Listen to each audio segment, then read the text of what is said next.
নমস্কাৰ বন্ধু বান্ধৱীসকল, আজি আমাৰ কাৰণে এটা বিশেষ দিন। এয়া মোৰ হাজবেণ্ড আৰু দাদা, ওচৰৰে দাদা এজনক লৈ পেলাই আমি যাত্ৰা আৰম্ভ কৰিছিলোঁ আৰু আমি গৈছিলোঁ ৰহাৰ অভিমুখে, ৰহা আহোমপুৰলৈ। আৰু আমি বাছেৰে এই যাত্ৰা আৰম্ভ কৰিছিলোঁ আৰু গৈ গৈ আমি ৰহা পালোঁগৈ। আৰু আমাৰ এটা ডাঙৰ সপোন আছিলে, আজি এয়া বাস্তৱত পৰিণত হ'ল, এখন গাড়ী লোৱা। আৰু গাড়ীখন আমি এওঁৰ পৰাই লৈছিলোঁ, বহুত ভাল হয়। আৰু আপোনালোকে যদি কেতিয়াবা ল'ব বিচাৰে তেতিয়াহ'লে এওঁৰ লগত যোগাযোগ কৰিব। আৰু তেওঁ কেনেকৈ বিজনেছটো ষ্টাৰ্ট কৰিছিলে, তেওঁ তাৰ বিষয়ে অকণ কৈ আছিলে।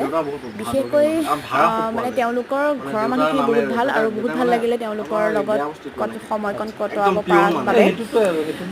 যিহেতু বহুত গৰম আছিলে আৰু তেওঁলোকে আমাক ঠাণ্ডা দিছিলে আৰু খাই পেলাই দেহাটো ঠাণ্ডা কৰি ল'লোঁ। আৰু এনেকৈ সৰুকৈ এটা ভিডিঅ' বনালোঁ স্মৃতি হিচাপে থাকি যাবলৈ। ভিডিঅ'টো শেষলৈকে চাব।